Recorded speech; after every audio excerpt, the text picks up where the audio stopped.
This is an overview of the container menu. On the main menu, click on the container menu. The top left section, Container Equipment, is where containers can be added and searched for. The top right section, Container Inspection, is where containers can be inspected. Inspections can be viewed and searched for by unit or date.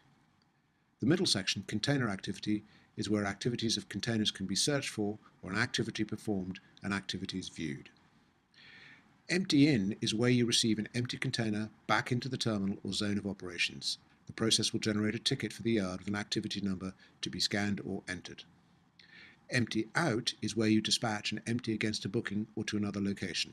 The process generates a ticket for the yard with an activity number to be scanned or entered. Full in is where you receive a full container load arriving to be loaded on an export vessel. The process generates a ticket for the yard with an activity number to be scanned or entered. Full out is where you dispatch a full container that came off an import vessel. The process generates a ticket for the yard with an activity number to be scanned or entered.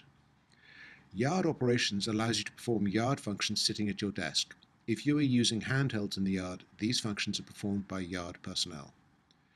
Load empty lets you load an empty defined by the yard activity ticket number.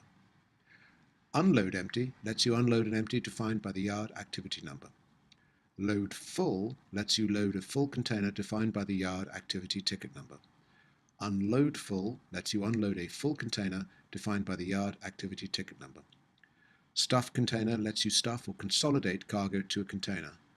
Unstuff allows you to unstuff or deconsolidate cargo from an import container. In the help files, look for stuffing and unstuffing for further information. This concludes the container menu walkthrough.